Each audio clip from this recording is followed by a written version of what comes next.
18ই ফাল্গুন হচ্ছে দোল পূর্ণিমা, ওটাকে গৌর পূর্ণিমা বলা হয়। সবচেয়ে লজ্জার ব্যাপার এবং দুঃখের ব্যাপার কি জানেন? যীশুখ্রিস্টের যেদিন জন্মদিন হয়, খ্রিস্টমাস, সেদিন দেখবেন মাগুলো বাজার থেকে কেক কিনে এনে বাচ্চাকে দেয়, খা বলে। কেন? আজকে যীশুখ্রিস্টের জন্মদিন। বাচ্চাও জানলো, মাও জানলো, বাবাও জানলো, সবাই জানলো যীশুখ্রিস্টের জন্মদিন। সবচেয়ে দুঃখের ব্যাপার, মহাপ্রভুর জন্মদিন কবে মাও জানলো না, বাবাও জানলো না, বাচ্চা তো জানলোই না। মহাপ্রভুর জন্মদিনে আমরা জানলাম না আজকে জন্মদিন, খালি রং খেলে খেলে বেড়াতাম। যত রকমের রং এনে বাড়িতে জড়ো কর আর সবার মুখে চোখে দে, ঝগড়া কর, কোনো অসুবিধা নেই। কিন্তু ওই দিনটা যে গৌর পূর্ণিমা, মহাপ্রভুর জন্মদিন, ওই দিনটা কিন্তু আমরা কেউ একবারও দেখলাম না। দেখুন, দোল পূর্ণিমা শুধু দোল পূর্ণিমা নয়, ওই দিন হচ্ছে গৌর পূর্ণিমা। তার মানে কি? সেদিন মহাপ্রভুর জন্মদিন। ওই দিনটাতে সবার কাছে নিবেদন রইল, যারা কীর্তন শুনতে এসছেন তাদের কাছে নিবেদন রইল, ওই গৌর পূর্ণিমার দিন সকাল বেলাতে ভোরেই স্নান করবেন। স্নান যদি করবেন তবে গঙ্গা জলে স্নান করলে খুব ভালো। যদি গঙ্গা জল না থাকে, 1 বালতি জলে একটু গঙ্গা জল মিশিয়ে দেবেন। আর যদি গঙ্গা জল একেবারে না থাকে, তাহলে মাথায় একটু জল নিয়ে গঙ্গা গঙ্গা গঙ্গা বলে গঙ্গাকে স্মরণ করবেন। তবু গঙ্গা স্মরণ করে স্মরণ করবেন। সেই দিন কিন্তু একটু পরমান্ন তৈরি করে গোবিন্দের চরণে দেবেন এবং ভগবানের চরণে 3টি তুলসী পত্র দেবেন। প্রশ্ন করবেন, 2টো পা 3টে তুলসী পত্র দেবো কেন? গোবিন্দের তো 3টে চরণ আর 2টো চরণ, তাই 3টে তুলসী দেবো কেন? বলছে, ভগবান যখন বামন অবতার ধারণ করেছিল মা, তখন দেখবেন নাভি থেকে একটা পা, জোরে বলুন, বের করেছিল না? নাভি থেকে একটা পা বের করেছিল না? তো সেই জন্য ওই যে নাভি থেকে একটা চরণ বের করেছিল, ওই চরণটাকে স্মরণ করে তুলসী পাতা 3টে দেওয়া হয়। যারা দেখবেন খুব সাত্ত্বিক পণ্ডিত মানুষ, তাদের আমি ব্যাখ্যা বইয়ের মধ্যে পড়েছি, পরিষ্কার করে বলছেন 2টো তুলসী পত্র দেবেন না, 3টে দেবেন। গোবিন্দের ডান চরণ একটা, বাম চরণ একটা এবং মাঝখানে একটা, 3টে দিতে হয়। এই নিয়মগুলো জানতে হয়, দেখবেন আপনাদের জীবনে কাজে লাগবে। তো সেই দিন হচ্ছে গৌর পূর্ণিমা। আবার সেই দিনটাকে বলা হয় দেখবেন আবির খেলার দিন। জোরে বলুন হ্যাঁ না? এই যে আবির আপনারা দেন, আপনাদের কাছে নিবেদন রইল, আবির কিন্তু স্নান করার পর কাউকে দেবেন না, প্রথমে গোবিন্দের চরণে দেবেন। বাড়ির প্রত্যেকজন ব্যক্তি, প্রত্যেকের কর্তব্য সেই দিন আবির নিয়ে ভগবানের চরণে আগে দেবেন, তারপর সবাইকে দেবেন। ধরুন কোনো সাধুগুরু বৈষ্ণব আপনার বাড়িতে এসছে, আমি দেখেছি অনেকে দেখবেন পাটাতেই দিচ্ছে, চরণে আবির দিয়ে দিচ্ছে। একবার সম্পূর্ণ ভুল করছেন। কিন্তু ভগবানের চরণে দেওয়া আবির আপনি কেন অন্য কারো পায়ে দেবেন? সে যেই হোক না কেন, একবারে না। আবির দিতে হয় কোথায়? আবির দিতে হয় মাথায়, কপালে, গালে একটু ঠেকি দিয়ে প্রেম সে দিতে হয়। আবির ছুঁড়ে নয় এমন করে যে চোখ খারাপ হয়ে যাবে, কান খারাপ হয়ে যাবে, ঝগড়া হবে। সে আবির হচ্ছে প্রেমের জিনিস। কারণ ভগবানের চরণে দিলেন মানে কি? সবাই লক্ষ্য করবেন, ভগবান বলছে গাড়ি বাড়ি টাকা পয়সার শান্তি হয় না, শান্তি আছে কোথায়? আমার চরণে। যদি কেউ আমার চরণতলটা ধরতে পারে, ব্যাস শান্তি তার আছে, এখানে শান্তি। তাহলে গোবিন্দের চরণে আপনি আবির দেবেন, সেই আবিরটা শান্তিপূর্ণ আবির। সে আবির অশান্তি করে দেবেন কেন? সে আবিরটা সকলের মস্তকে, কপালে খুব প্রেম সে দেবেন, দেখবেন আপনার লাভ আছে। এগুলো আপনাদের মাথায় রাখতে হবে। আচ্ছা মায়েরা, আবির খেলাটা চালু হলো কি করে? এই যে আবির, এই খেলাটা প্রথম চালু হলো কি করে? ভগবান শ্রীকৃষ্ণ মা যশোদাকে বলছে, মা আমি কালো, রাধা সাদা, এ মানাই না তো। মাকে আদর করে বলছে, আমি তো কালো আর রাধা তো সাদা, তো মানাচ্ছে না তো, কি করব বলো? এক রঙের হয় কি করে? মা যশোদা বলল, দোল পূর্ণিমার দিনে এক কাজ করবি, দোলের দিনে মানে পূর্ণিমার দিনে এক কাজ করবি, তুই ওই আবির এনে রাধাকে মাখিয়ে দিবি, তুইও মেখে দিবি, অন্তত একদিন তো দুজনে এক রঙের হতে পারবি। একই রঙের আমি, সে আবির খেলা। আবার এটাকে বলা হোলি পূর্ণিমা। হোলি পূর্ণিমা বলা হয় কেন? খুব কিন্তু ব্যাখ্যা আছে হোলি পূর্ণিমা কেন বলা হয়। দেখবেন ভক্ত প্রহ্লাদকে মারবার জন্যে তার বাবা অনেক চেষ্টা করলো। কেন? ভক্ত প্রহ্লাদ ভগবানের নাম করে আর ভক্ত প্রহ্লাদের বাবা ভগবানের বিরোধিতা করে। এখন ভক্ত প্রহ্লাদ নাম করে বলে ভক্ত প্রহ্লাদের বাবা কি করলো মায়েরা? ভক্ত প্রহ্লাদকে মারবার জন্য বহু রকমের পথ অবলম্বন করলো। প্রথম পথ কি? তার বুকে একটা পাথর বেঁধে জলের মধ্যে 7 দিন ধরে রেখে দিল, কিন্তু ভক্ত প্রহ্লাদের মৃত্যু হলো না। বাবা জিজ্ঞেস করলো, কিরে প্রহ্লাদ, তোর মৃত্যু হলো না কেন? বলছে, বাবা হরি নামে বড় পাথর হালকা শুলের মতো হয়ে যায় যদি গোবিন্দকে স্মরণ করা যায়। পাহাড় থেকে ফেলে দেওয়া হলো, কিন্তু ভক্ত প্রহ্লাদের মৃত্যু হলো না। যখন পাহাড় থেকে ফেলে দিল, ভক্ত প্রহ্লাদের মৃত্যু হলো না। দেখুন, ভক্ত প্রহ্লাদের হাতে বিষধ সাপ দিয়ে দিল, তবু তার মৃত্যু হলো না, কামড়ালো না। ভক্ত প্রহ্লাদের হাতে বিষের নাড়ু দিল, ভক্ত প্রহ্লাদের মায়ের নাম ছিল কয়াদু, বিষের নাড়ু দিল, কিন্তু বিষের নাড়ুটা দেওয়ার পরও দেখবেন বিষের নাড়ু খেয়েও ভক্ত প্রহ্লাদের মৃত্যু হলো না। শেষ একটা পথ আছে, ভক্ত প্রহ্লাদের পিসির নাম ছিল হোলিকা।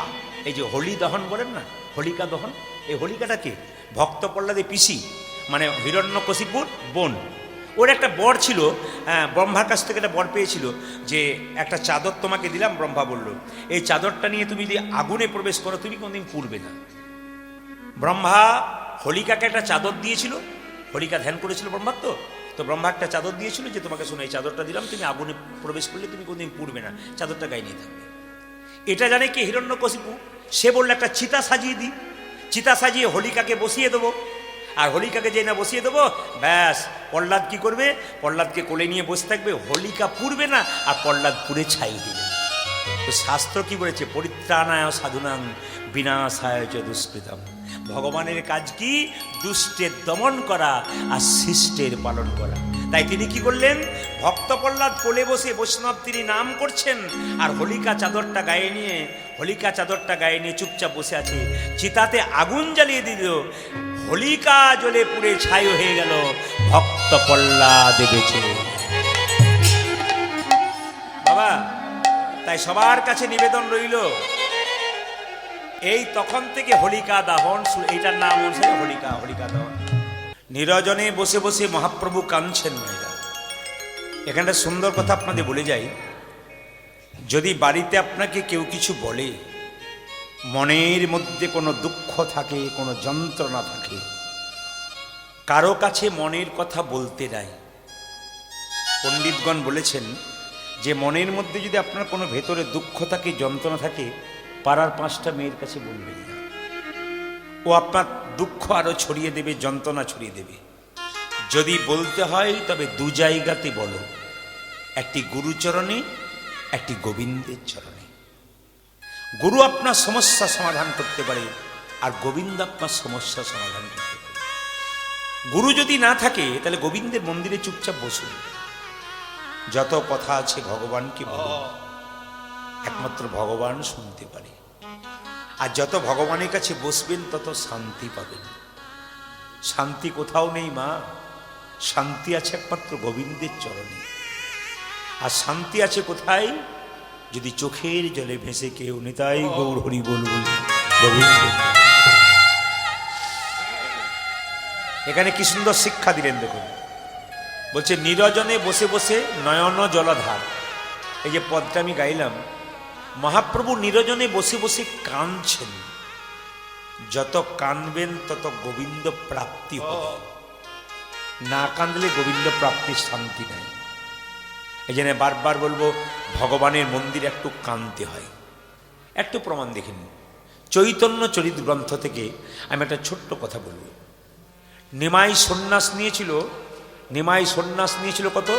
24 বছর বয়সে। হরে কৃষ্ণ নিয়েছিল না মাইরা? তখন বিষ্ণুপ্রিয়ার বয়স কত ছিল? মাত্র 14 বছর। নিমাই সন্ন্যাস নিয়েছিল কত বললাম যদি বলুন? 24।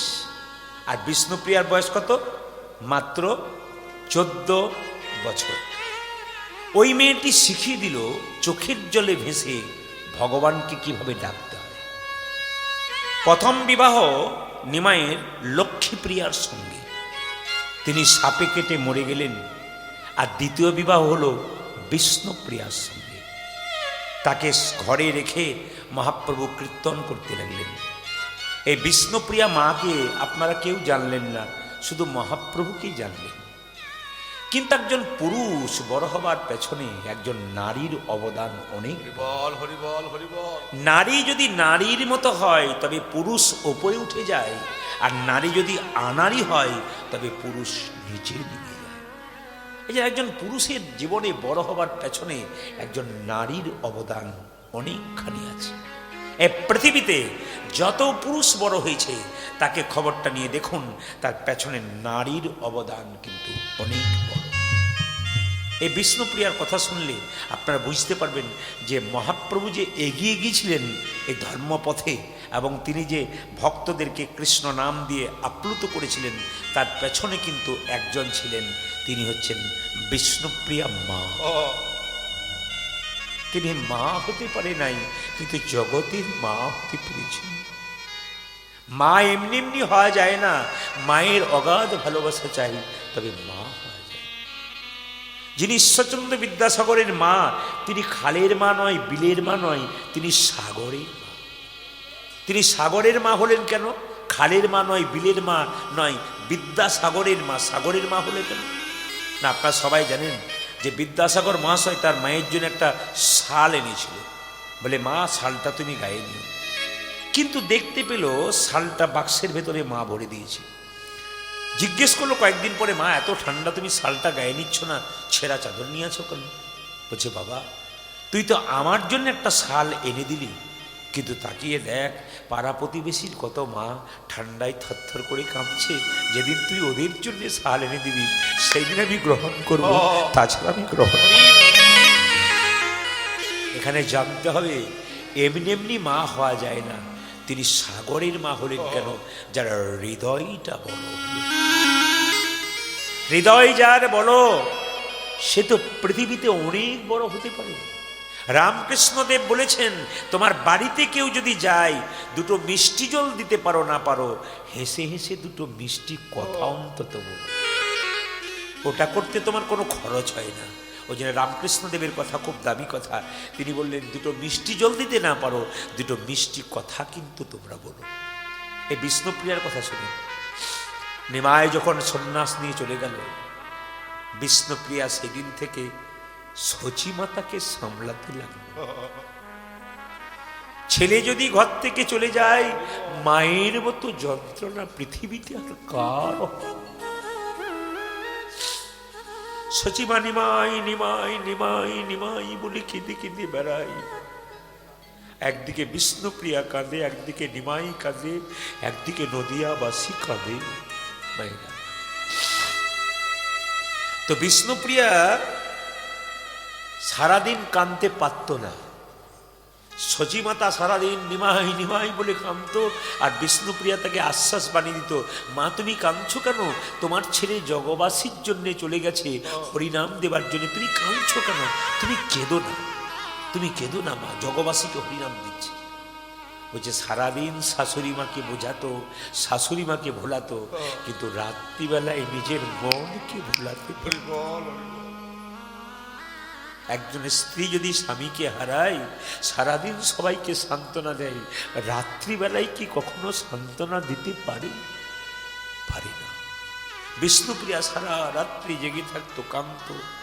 যদি বা রাত্রিবেলা একটা ঘুম আসতো, তো ভোর 4টের সময় ঘুম থেকে উঠে কি করতো জানেন? শীতকালে, গ্রীষ্মকালে, বর্ষাকালে গঙ্গায় স্নান করে আসতো। শুনবেন, এই কথাগুলো হচ্ছে চৈতন্য চরিত গ্রন্থ, জীব গোস্বামী পাদের লেখা। যদি কেউ বইপত্র পড়েন তাহলে জানবেন যে চৈতন্য চরিত গ্রন্থ জীব গোস্বামী পাদের লেখা। প্রত্যেকটি কথা বর্ণনা করা আছে, আমি যেগুলো আপনাদের সামনে বর্ণনা করছি।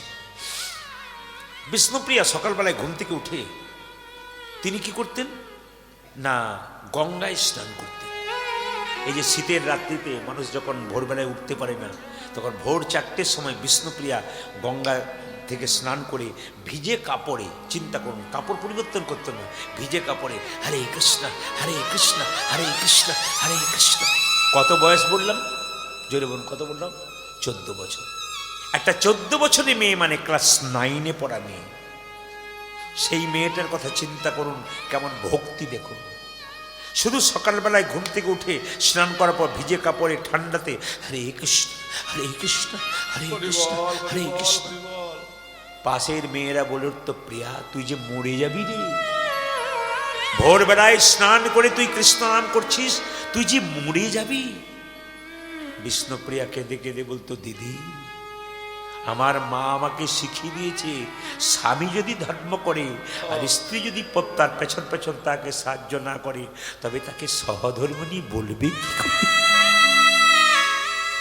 আমি যে সহধর্মিণী, তিনি চলে গেছেন কৃষ্ণ নাম করতে করতে, আমি যদি তার পেছন পেছন কৃষ্ণ নাম না করি, তবে আমি সহধর্মিণী হলাম কি করে?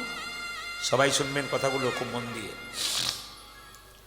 তো মায়েরা প্রশ্ন করবেন, সকাল থেকে সন্ধ্যে পর্যন্ত নাম করতো, খেত কি? পাড়ার মেয়েরা জিজ্ঞেস করছে, প্রিয়া তুই তো সবসময় হরে কৃষ্ণ নাম করিস, তুই খাস কি? সকাল থেকে সন্ধে পর্যন্ত হরে কৃষ্ণ নাম করত, আর একটা করে ধান খুঁটে খুঁটে চাল বের করত। ত্যাগ ছাড়া গোবিন্দ পাওয়া যায় না। যে কোনো জিনিস করুন, জীবনে যদি ত্যাগ না থাকে আপনার কোনো গোবিন্দকে পাবেন না। যে কোনো ব্যাপারে ত্যাগ থাকতে হবে। আপনি সবই ভোগ করবেন আর সব কিছু পাবো বলবেন, তা কোনোদিন পাবে না। ত্যাগ জীবনে দরকার আছে। বিষ্ণুপ্রিয়ার ত্যাগটা দেখুন, আমরা দিনের মাথায় 3 বার 4 বার খাওয়া দাওয়া করি, কিন্তু বিষ্ণুপ্রিয়া ভোর 4টে থেকে সন্ধ্যে 6টা পর্যন্ত একটা করে ধানকে খুঁটে একটা করে চাল বের করতো। সকাল থেকে সন্ধ্যে পর্যন্ত যে কটা হরিনাম কুটিতে ধান হতো, চাল হতো, সন্ধ্যাবেলায় গঙ্গা থেকে জল এনে একবার সেদ্ধ করে খেত। এরই নাম বিষ্ণুপ্রিয়া।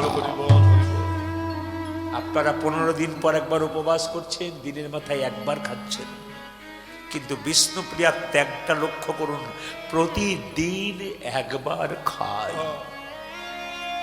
কি ত্যাগ! নিমাই সন্ন্যাস নেবার পর একবার অদ্বৈতের বাড়িতে এসেছিল। সবাই দেখো, নিমাই সন্ন্যাস নেবার পর একবার অদ্বৈতের বাড়িতে এসেছিল। তো সঙ্গে সঙ্গে নিত্যানন্দ খবর পেয়ে ছুটে গিয়েছিল। ভাই বলে কি, ফিরে চল, তোর মা কাঁদছে, তোর স্ত্রী কাঁদছে, একবার বাড়ি ফিরে চল। নিমাই বলল, দাদা, যে একবার সন্ন্যাস নেই সে কোনদিন বাড়ি ফিরে যেতে পারে না। তবে আমার মায়ের যদি আমাকে দেখতে ইচ্ছে হয়, আমার মাকে আমার কাছে পাঠিয়ে দাও। নবদ্বীপের নরনারী সবাই যদি আমায় দেখতে চায়, সবাইকে পাঠিয়ে দাও। সবাই আমায় দেখতে আসবে, একজন যেন বলুন তো ভাই, এরা কি? বিষ্ণুপ্রিয়া। নিমাই বললেন যে সবাই আমাকে দেখতে আসে, কিন্তু একজন যেন দেখতে না আসে। কে? বিষ্ণুপ্রিয়া। নিত্যানন্দ এসে সচিমা থেকে বলল, মা, তোমার নিমাই এসেছে। আর মা যখন শুনতে পেল যে আমার নিমাই এসেছে, তখন পাগলিনীর মতো ছুটছে, বৌমাকে বলছে, বৌমা তাড়াতাড়ি সেজে নাও, নিমাই এসেছে, নিমাইকে দেখতে যাব। আর বিষ্ণুপ্রিয়া যখন আলু থালু কেছে স্বামীকে দেখতে যাবে বলে ঘর থেকে বেরোতে যাচ্ছে, তখন নিত্যানন্দ বলল, দাঁড়াও, প্রভু সবাইকে ডেকেছে কিন্তু তোমায় ডাকে না। বিষ্ণুপ্রিয়া আছাড় খেয়ে পড়ল, প্রভু, যে তোমায় ভালোবাসি তাকে এত কাঁদাও।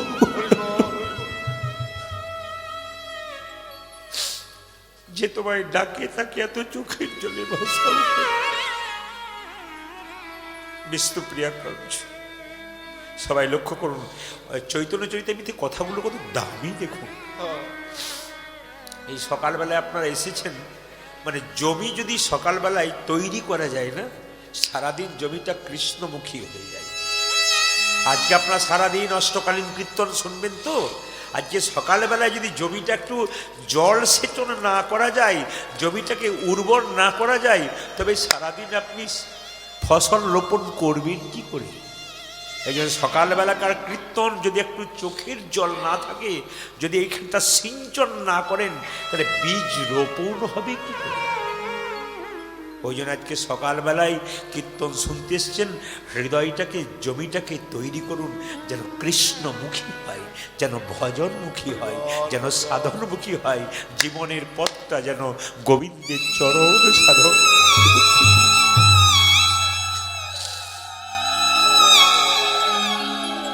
তো সবাই লক্ষ্য করুন,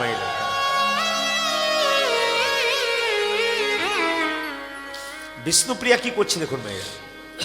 যখনই নিত্যানন্দ বলল, সচিমা তোমাকে ডেকেছে, তুমি যাবে, কিন্তু বিষ্ণুপ্রিয়া যাবে না। বিষ্ণুপ্রিয়া আছাড় খেয়ে পড়ল মাটিতে। সবাই থাকবেন, বিষ্ণুপ্রিয়া আছাড় খেয়ে পড়ল মাটিতে। বিষ্ণুপ্রিয়া মনে মনে ভাবলো, ঠিক আছে, আমি যাব না, তুমি যখন আমায় ডাকোনি। নবদ্বীপের মেয়েরা সবাই নিমাই দেখতে যাচ্ছে, চিৎকার করে বলছে, এ প্রিয়া, প্রভু সবাইকে ডাকলো আর তোকে ডাকলো। কাটা ঘায়ে নুনের ছিটা দেবার জন্যে বহুজন থাকে বাবা। আপনার যখন দুঃখ হবে, আপনি যখন কাঁদবেন, তখন কাটা ঘায়ে নুনের ছিটা দেবার জন্য বহুজন থাকে। বিষ্ণুপ্রিয়া কাঁদছে আছাড় খেয়ে, আর মেয়েরা সব দেখতে যাচ্ছে, গৌর দেখতে যাচ্ছে, চিৎকার করেছে চলছে, এ প্রিয়া, প্রভু সবাইকে ডাকলো আর তোকে ডাকলো না, তোর মতো ভাগ্যহীনা আছে কজন? বিষ্ণুপ্রিয়াকে কেমন বলছে দেখুন, তোর মতো ভাগ্যহীনা আছে কজনা। বিষ্ণুপ্রিয়ার উত্তর শুনলে চমকে যাবেন। বিষ্ণুপ্রিয়া বলছে, তোর আমাকে ভাগ্যহীনা বললি? না না, আস্তে আস্তে বাবা, এইদিকে এইদিকে। হরে কৃষ্ণ, কীর্তন শুনতে আসছেন, মতিটাকে ঠিক রাখুন। গল্প করতে করতে আসছি, কিন্তু মনে রয়েছে না যে আমি কার সঙ্গে গল্প করছি। হরে কৃষ্ণ, একবার সাইলেন্ট। কি বললাম? বিষ্ণুপ্রিয়াকে যখন বলছে তোর মতো ভাগ্যহীনা আছে কজনা, বিষ্ণুপ্রিয়া বলছে না, আমাকে ভাগ্যবতী বলবি, ভাগ্যহীনা বলবি না, আমার মতো ভাগ্যবতী আছে কজনা। বলে কেন? যাকে দেখবার জন্যে হাজার হাজার মানুষ চলে যায়, সে তো হাজার হাজার মানুষের নয়, সে তো আমার মানুষ। আমার মানুষকে দেখবার জন্য যদি হাজার হাজার মানুষ চলে যায়, তবে আমার মতো ভাগ্যবতী কজন। হরি বল হরি বল। যাকে দেখবার জন্য হাজার হাজার মানুষ চলে যায়, সে তো হাজার হাজার মানুষের নয়, সে তো আমার, সে তো আমার মানুষকে দেখবার জন্য যদি হাজার হাজার মানুষ চলে যায়, তবে আমার মতো ভাগ্যবতী কজন। আমার মতো ভাগ্যবতী তুই যাবি না? না। উত্তর দেখুন, মেয়েরা বলছে তুই দেখতে যাবি না? না। বলে কেন? ভক্ত যদি ভগবানকে ডাকে, ভগবানের কাছে ভক্তকে যেতে হয় না, ভগবান ভক্তের কাছে আসে। মেয়েরা, ভক্ত যদি ভগবানকে ডাকে না, ভগবানকে ভক্তের কাছে যেতে হয় না, ভগবান ভক্তের কাছে আসে। প্রমাণ কি? অহল্যা পাষাণ হয়েছিল, রামকে ডেকেছিল, অহল্যা রামের কাছে যায় নাই, রাম অহল্যার কাছে এসেছিল। যদি ডাকার মতো ডাকতে পারে, শুধু ডাকটাকে ঠিক রাখুন আর এই মনটাকে ঠিক রাখুন, ব্যাস গোবিন্দ পাবার পথ কিন্তু পরিষ্কার হয়ে যায়। বিষ্ণুপ্রিয়া বলছে, বাচ্চারা যখন ঘুড়ি ওড়ায়, লাটাইটা হাতে থাকে। ঘুড়ি যতই উপরে উঠুক না কেন, যখন লাটাইয়ে টান দেবে তখন ঘুড়ি তার কাছে আসতে বাধ্য। বিষ্ণুপ্রিয়া বলছে, ওরে আমার হাতে যে আমার প্রভুর প্রেমের লাটাইটা আছে, যত দূরেই যাক না কেন, আমি যখন প্রেমের লাটাইয়ে টান দেব, তখন আমার গৌর হরি আমার কাছে আসবে।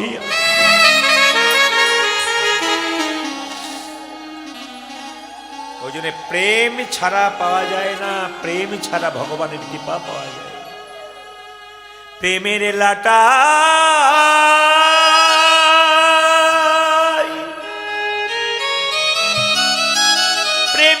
লাটাই যদি কেউ একবার নিজের কাছে ধরতে পারে, তবে প্রেমিক ভগবান তোমার কাছে আসতে বিনা প্রেম সে না মিলে নন্দলাল, নমিনী নন্দলাল, बिना प्रेम से ना मिले নমিনী প্রেম ছাড়া ভগবানকে পাওয়া যায়। সবাই লক্ষ্য করুন মায়েরা, সবাই গৌর দেখতে গেল, বিষ্ণুপ্রিয়া গেল না।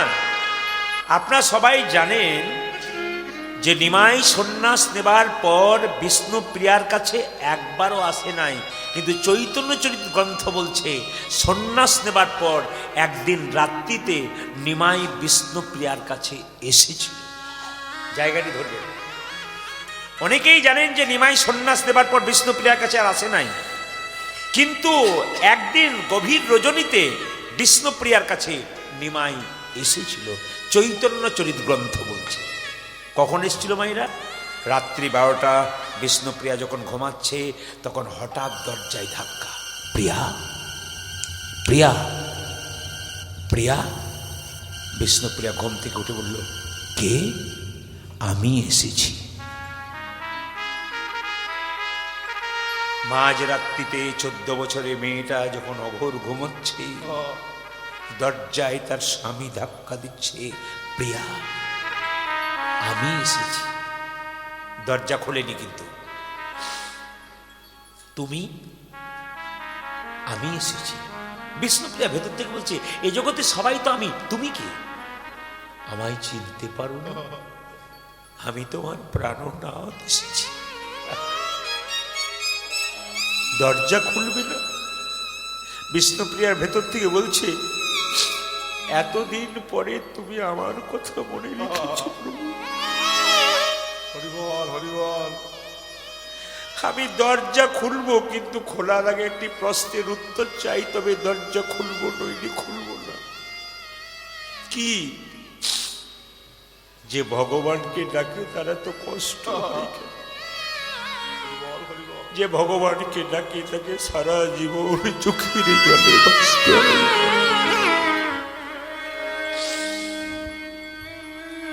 অনেকেই প্রশ্ন করবেন, যারা মস্তানি করছে, লোক ঠকাচ্ছে, তারা বুক ফুলিয়ে ঘুরে বেড়াচ্ছে। যারা মস্তানি করছে, লোক ঠকাচ্ছে, তারা বুক ফুলিয়ে ঘুরে বেড়াচ্ছে। কিন্তু যারা হরিনাম করছে, গোবিন্দের নাম করছে, তারা তো কষ্ট পাচ্ছে কেন? অনেক প্রশ্নের সম্মুখীন আমাদের হতে হয় মোবাইলের মাধ্যমে। প্রদীপ বাবু বলুন, কীর্তন তো করছেন, তা বহু যে ভক্ত আমরা কীর্তন করছি, আমরা তো কষ্ট পাচ্ছি, কিন্তু যারা মস্তানি লোক ঠকাচ্ছে তারা এত বুক ফুলি ঘুরে বেড়াচ্ছে কেন?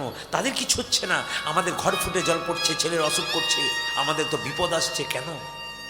আমি বললাম, পড়াশুনো যে করে তাকেই পরীক্ষা দিতে হয়, আর পড়াশুনো যে করে না, রাখাল বাগাল, তাকে পরীক্ষা দিতে হয়।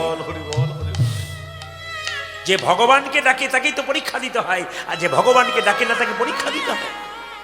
আমি বললাম, তোমার প্রশ্ন যেমন সুন্দর, উত্তর তার চাইতে সুন্দর। বলে কেন? ভগবান সবাইকে দুটো করে কলসি দিয়েছে, একটা পাপের কলসি, একটা পুণ্যের কলসি। যারা মস্তানি করছে, লোক ঠকাচ্ছে, জেনে নেবেন তাদের পাপের কলসিটা কোনো পূর্ণ হয় নাই। যেদিন পাপের কলসি পূর্ণ হবে, রাস্তায় কুকুরের মতো মৃত্যু হবে, চোখের সামনে দেখবেন। কিন্তু যারা দেখবেন ভগবানের নাম করছেন, হরিকথা শুনছেন, হরিকথা বলছেন, এদের পুণ্যের কলসিটা কোনো পূর্ণ হয় নাই। যেদিন পুণ্যের কলসি পূর্ণ হবে, সেদিন দেখবেন পরমানন্দ গোবিন্দের চরণে লাভ হবে। এই জন্য দুঃখ করবেন না। যদি কৃষ্ণ ভজন করতে করতে কষ্ট হয়, দুঃখ করবেন না। জানবেন পরীক্ষা চলছে, জিতে গেলে গোবিন্দ চরণ আপনার হয়ে যাবে। যদি গোবিন্দ চরণ বুঝতে না পারেন, আনন্দ পেতে পেতে পরমানন্দের সন্ধান করবেন। তো সবাই তাকান, বিষ্ণুপ্রিয়া রাত্রিবেলায় দরজাটা খুলেছে মা, কিন্তু দরজাটা কিভাবে খুলেছে আমার দিকে তাকাবেন। চৈতন্য চৈতন্যতে পড়বেন, পরিষ্কার লেখা আছে কিভাবে বিষ্ণুপ্রিয়া দরজাটা খুলে। ধরুন মহাপ্রভু দাঁড়িয়ে আছে তো পেছন দিকে, আর বিষ্ণুপ্রিয়া নিমাই বলছে, প্রিয়া একবার আমার দিকে তাকাবে না? বিষ্ণুপ্রিয়া বলছে, না।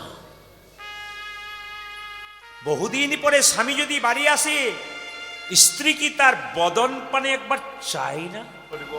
বিষ্ণুপ্রিয়া বলছে, আমি চাইব না।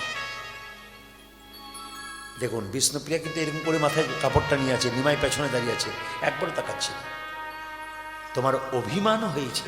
না না না, তোমার অভিমান হয়েছে মনে হচ্ছে, কারণ সন্ন্যাস নেবার সময় আমি তোমায় বলে যাইনি, আমি অদ্বৈতের বাড়িতে এসেছি, সবাইকে ডাকলাম, তোমাকে ডাকিনি, তাই তোমার অভিমান হয়েছে?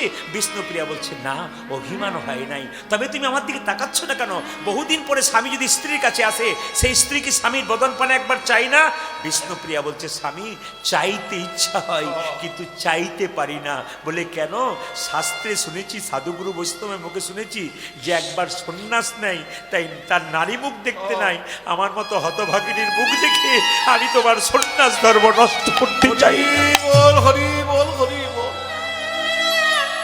কি কথা দেখুন! কীর্তন শুনতে গেলে এই মর্ম কথাগুলো যদি, মার্মিক কথাগুলো যদি কেউ শুনতে পারে, বাবা, তার জীবন ধন্য হয়ে যায়। একজন নারী পুরুষের, একজন স্বামী যদি সন্ধ্যে 7টায় আসে, কোনোদিন 9টার সময় আসে, সেই স্ত্রীর মুখ ভার হয়ে যায়। কিন্তু এখানে দেখুন বিষ্ণুপ্রিয়ার কেমন ত্যাগ। কি বলছে? যে একজন পুরুষ, তুমি তো সন্ন্যাস নিয়েছো, নারীর মুখ দেখতে নাই, তাই আমি তোমাকে মুখটা দেখাইনি, একবার তাকাবে না? বলে না। একবার চাইবে না? বলে না। আচ্ছা বেশ বেশ ঠিক আছে, তুমি আমার দিকে চেও না, কিন্তু একটা কথা বলে রাখি। বলে কি? আমি তো আর তোমার কাছে আসবো না, আমি চলে যাব, কিছু চাইবে না? না। কিছুই চাইবে না? না। কেন? একজন পুরুষ যদি, একজন স্বামী যদি নারীর কাছে বহুদিন পরে আসে, স্ত্রী কোনো চাওয়া পাওয়া থাকতে পারে না? বিষ্ণুপ্রিয়া বলছে না, তুমি চাইবে না? না, তবে আমি আসি। স্বামী, আমি কিচ্ছু চাইব না। বলে কেন? বিশ্বপতি ভগবানকে যে প্রতিরূপে পেয়েছে, তার আবার চাইবার কি আছে? তার আবার চাইবার কি আছে? তবে তুমি যখন আমায় চাইতে বললে প্রভু, প্রভু গো, তোমার কাছে কিছু চাওয়ার নাই, তুমি তো চলে যাবে, তোমার ওই খরম যুগল আমায় দাও, আমায় দাও। ওই খরম যুগল নিয়ে আমি তোমাকে স্মরণ করে বুকে রেখে আমি যেন তোমার নাম করতে করতে নিতাই গৌর হরি বল, হরি বল। সবাই জানেন যে নিমাই মায়েরা সবাই জানেন যে জগন্নাথ মন্দিরে মহাপ্রভু জয় জগন্নাথ বলতে বলতে বিলীন হয়ে গেছিল। বিষ্ণুপ্রিয়া মা কোথায় হয়েছিল? নবদ্বীপে যদি যান তো বিষ্ণুপ্রিয়া মা গৌর মন্দিরে কি করেছিল? মা ওই খরম যুগল বুকে নিয়ে ওখানেই সমাধিষ্ট হয়েছিল। একটা রাত্রি শেষ হয়ে আবার একটা দিন শুরু হলো। এই দিনটা যেন আমার ভালো যায় আর আমার কর্ম যেন ভালো হয়। কারণ জন্ম হোক যথা তথা, কর্ম যেন ভালো হয়। অনেকেই প্রশ্ন করেন ধর্ম বড় না কর্ম বড়? এক কথায় উত্তর হচ্ছে কর্ম বড়। কিন্তু কোন কর্ম বড়? কর্ম তো অনেক রকমই হয়। লোককে মারাও কর্ম হয়, লোককে ঠকানোও কর্ম হয়। কিন্তু কোন কর্ম বড়? শাস্ত্র বলছে ধর্মযুক্ত কর্ম বড়। যে কর্ম করবেন তার সঙ্গে যদি ধর্মকে যুক্ত রাখবেন তবে আপনার কর্ম কিন্তু খুব সুফল হবে। চলতে চলতে কথা বলতে বলতে সমস্ত কর্মের মাধ্যমে যদি কেউ ভগবানকে স্মরণ করে কর্ম করতে পারে তবে গৌর হরির কৃপা তো তার অবশ্যই হবেই হবে। যে জায়গায় ছিলাম আমি, ভগবান কাকে বলে? সর ঐশ্বর্যপূর্ণ ভগবান। ঐশ্বর্য, বীর্য, শ্রী, যশ, জ্ঞান আর বৈরাগ্য, ইনি হচ্ছেন ভগবান। ঐশ্বর্য কাকে বলে? অনেকগুলো লোককে নিজের আয়ত্তে রাখার ক্ষমতাকে ঐশ্বর্যবান বলা হয়। তাহলে যিনি পশ্চিমবাংলার মুখ্যমন্ত্রী তিনি তো অনেক লোককে নিজের আয়ত্তে রেখেছেন, তিনি কি ভগবান? যিনি ভারতবর্ষের প্রধানমন্ত্রী তিনি তো আরো বেশি লোককে নিজের আয়ত্তে রেখেছেন, তিনি কি ভগবান? যিনি ব্রহ্মা 14 ভুবনকে নিজের আয়ত্তে রেখেছেন তিনি কি ভগবান? না। যিনি বিশ্ব ভুবনকে হাতের মুঠোয় রেখেছেন তিনি হচ্ছেন ভগবান। যার ইশারায় এই বিশ্ব ভুবন চলছে তিনি হচ্ছেন ভগবান। তাকে চোখে দেখা যায় না, কিন্তু তার রূপ আপনারা দর্শন করছেন। অনেকে প্রশ্ন করেন, কিছু মনে করবেন না, অনেকেই প্রশ্ন করেন ভগবানের আকার আছে? ভগবান কি আকার না নিরাকার? কেউ নিরাকারে পুজো করে, কেউ আকারে পুজো করে। কিন্তু আমি আপনাদের বলতে চাই ভগবানকে আকারে পুজো করলেও ভগবান খুশি, আর ভগবানকে নিরাকারে পুজো করলেও ভগবান খুশি। যেমন দেখবেন মায়েরা, যখন আপনারা হাঁড়িতে জল গরম করেন, জল গরম হতে হতে দেখবেন বাষ্পটা ওপর দিকে উঠে যায়। তো যদি থালাতে করে ধরেন বিন্দু বিন্দু আকার, আর যদি থালাতে না ধরেন নিরাকার। ফ্রিজের মধ্যে জল রাখবেন কয়েকদিন ধরে, বরফ হয়ে যাবে। আবার যদি জলটাকে বাইরে আনবেন ওটা নিরাকার হয়ে যাবে।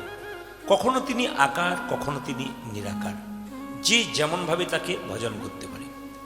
বীর্য মানে কি? হরে কৃষ্ণ। আপনার গান আমি ফোনে অনেক শুনি, কিন্তু আপনাকে দেখতে আর আজকে দেখা হরে কৃষ্ণ। ভালো থাকবেন, ভালো থাকবেন। তো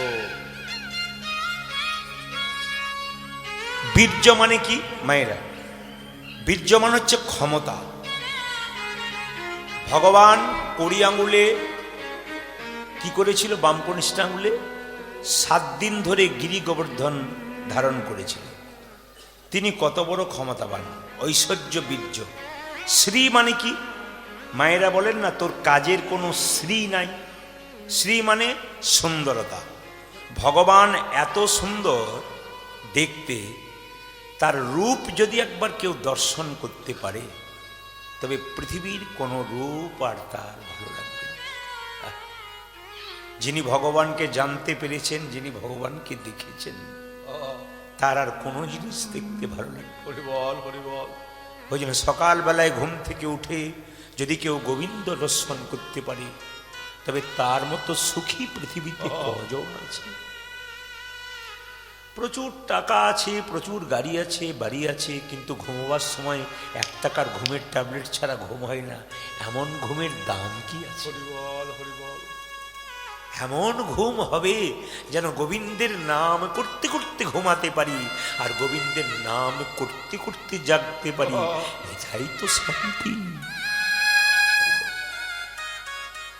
ভগবান শুধু বলছেন, চোখের জলে ভেসে আমার চরণ ধুইয়ে দাও। যত কাঁদবে আমার নামে, তত তোমার কাছে আমি যাব। ভগবান কিচ্ছু চাই না, শুধু চোখের জল চাই। মন মনা মদ ভক্ত মদ জাজিমাং নমস্কুরু। ভগবান বলছেন, কটা টাকা আমাকে মন্দিরে দিলে ওটা আমি দেখি না। কটা আপেল কটা কলা গোবিন্দের চরণে দিলেন, ভগবান তো খায় না।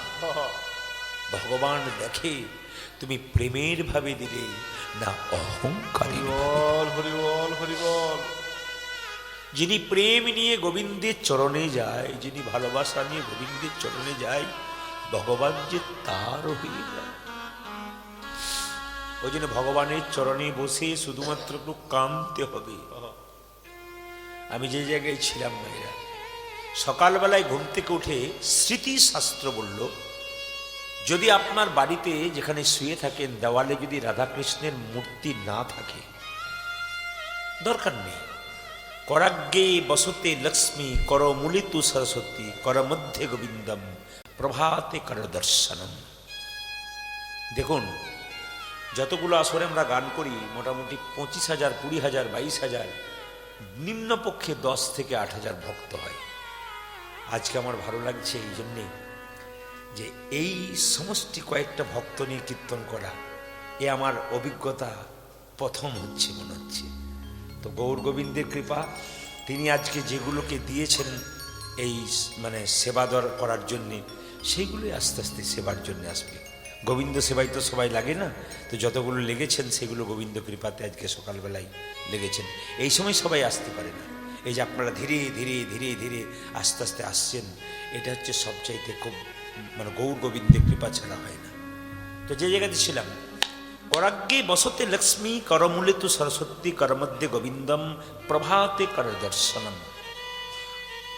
সকালবেলায় ঘুম থেকে উঠে নিজের করটাকে দর্শন করতে হয়, শিখে নিন।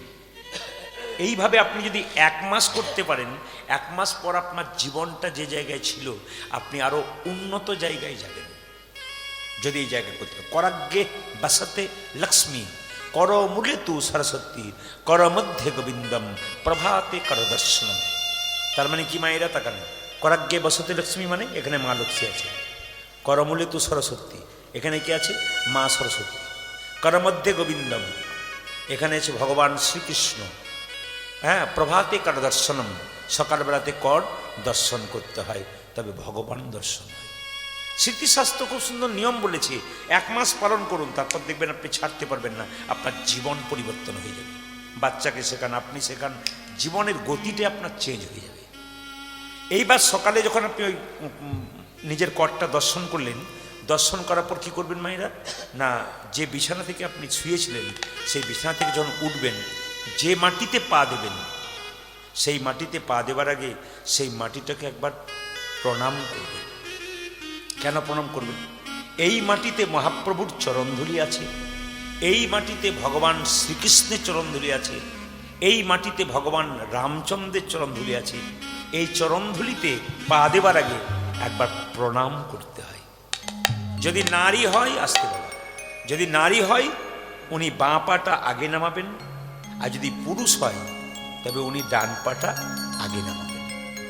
এই কয়েকটা রীতি যদি কেউ করতে পারে তবে জীবন তার সফল হয়ে যায়। তা আমি যে জায়গায় ছিলাম, ঐশ্বর্য বীর্য শ্রী যশ, ভগবানের মতো যশবান আর কেউ নেই।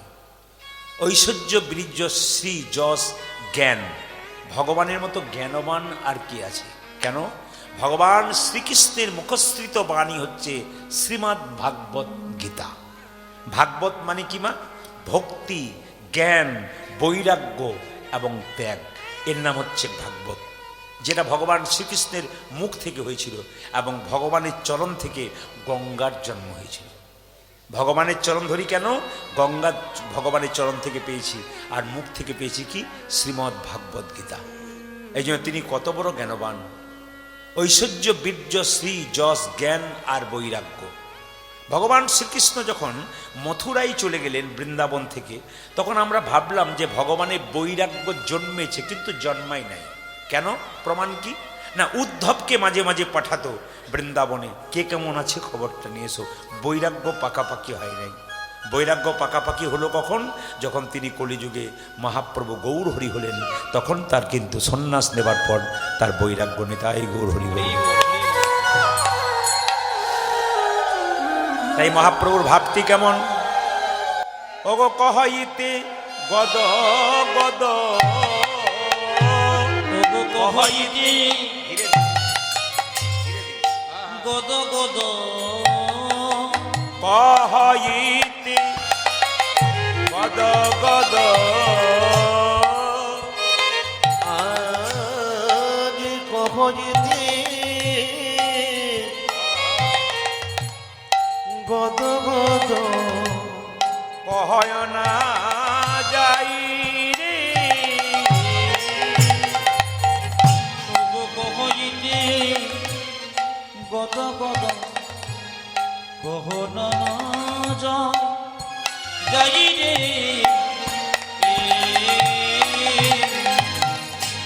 নিরজনে ওগো নিরজনে, ও যে নিরজনে, আমার নিরবনে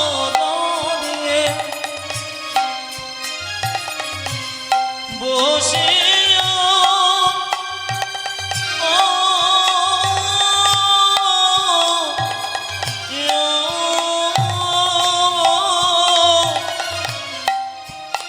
নয়ন জল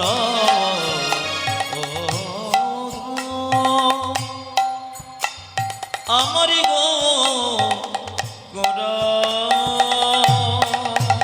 ও যার নিরজনে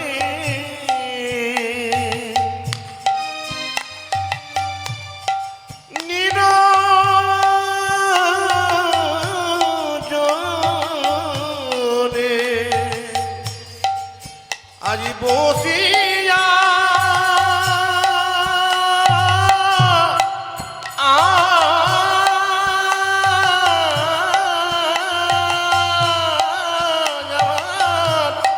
নয়নে জল গোড়ায়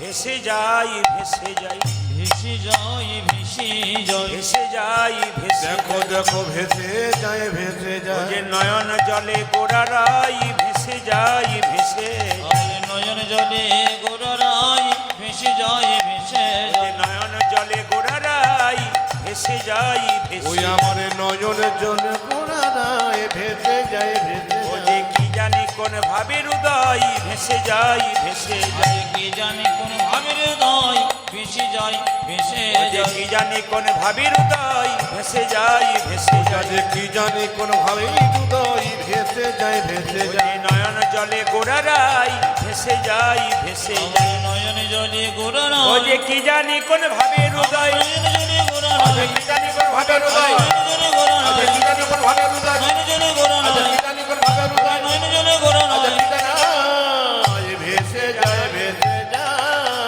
নিরজনে আমার নিরজনে বসে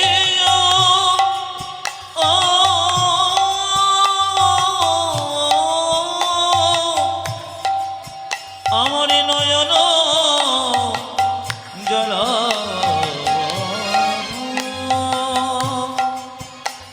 আমার গো গোরা আজ নয়নে জল ধারে নয়নে জল তাই পণ্ডিত বলল, শোনো শোনো মায়েরা, সবাই মিলে একটু যখন এসেছেন সকালবেলায় একসঙ্গে একটু হাত তুলে গাইবেন আমার সঙ্গে, প্রেমানন্দে মেতে একসঙ্গে একসঙ্গে। প্রেমানন্দে মেতে হরি বলো, হ্যাঁ একসঙ্গে। হরি নামের বন্যা যে এলো, প্রেমানন্দে মেতে হরি বলো, হরি নামে বন্যা যে এলো। প্রেমানন্দে মেতে হরি বলো, হরি নামের বন্যা যে এলো। ও প্রেমানন্দে মেতে হরি বলো, হরি নামে বন্যা যে এলো। এই যে এমন বন্যা দেখি নাই, শুকনোতে তলায় ডুবলো দেশের নর নারী, জাতির বিচার নাই। এমন বন্যা দেখি নয়, শুকনো তলায় যোগের দেশে নর নারী জাতের বিচার নয়। এমন বন্যা দেখি নাই, শুকনোতে তলায় ডুবলো দেশের নর নারী, জাতির বিচার নাই। এমন বন্যা দেখি নাই, শুকনোতে তলায় ডুবলোতে নর নারী জাতির বিচার নাই। দেখো হরিদাস, দেখো হরিদাস, দেখো হরিদাস, কাজীর ছেলে সেও বুঝি ডুবলো ভাই। দেখো হরিদাস, হ্যাঁ দেখো হরিদাস, দেখো হরিদাস কাজীর ছেলে সেও বুঝি ডুবলো না। দেখো হরিদাস, দেখো হরিদাস, কাজীর ছেলে সেও বুঝি ডুবলো ভাই। ও দেখো হরিদাস, ও দেখো হরিদাস, কাজীর ছেলে সে বুঝি ডুবলো। প্রেমানন্দে মেতে হরি বলো, হরি নামের বন্যা উর্ধ্বনি। প্রেমানন্দে মেতে হরি বলো, হরি নামে বন্যা যে এলো। ও প্রেমানন্দে মেতে হরি বলো, হরি নামে বন্যা যে এলো। প্রেমানন্দে মেতে হরি বলো, হরি নামে বন্যা যে এলো। কি আজ কি হইল মনের কথা কহ নাই আমায়, গহনয় আমার এ রাধা মোহনে মোহ আমার গোড়া গুণ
কেটা ধৈয়া কেটে তাকি নাও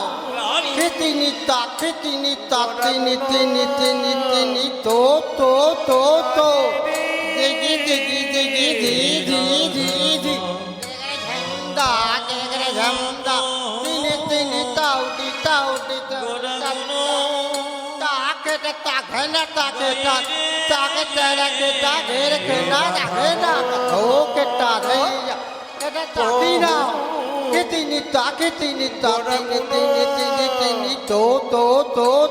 দিগি দিগি দি দি দি দি গেগরে ঝামদা তিনি তাউটি তাউটি তা কেটা তাকে না তাকে তাকে তাকে তাকে না হা धा ते धा धा ते धा ते धा धा ते कत्ते धुमाके टाके ताके गोदी के धा कत्ते धुमाके टाके ताके गोदी के धा कत्ते धुमाके टाके ताके गोदी के धा गोदी के धा धाके धा ताके धा ताके धा गोदी घेने ताकि गोदी घेने धा ताकि गोदी घेने ताकि गोदी घेने ताकि गोदी घेने धा धा कोत धरा कटा गोदी घेने धा धरा कटा गोदी घेने धा धरा कटा कटा झना कटा धातनी धा कटा झना कटा तिनी तादनी तिन धा घेर कटा तिनी तादनी इच्छा तक घर हा ताकनी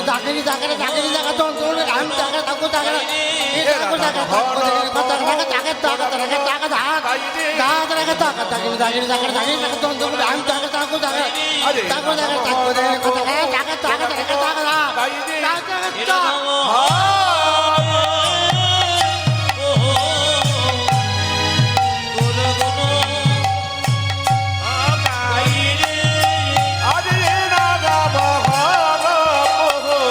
গোরা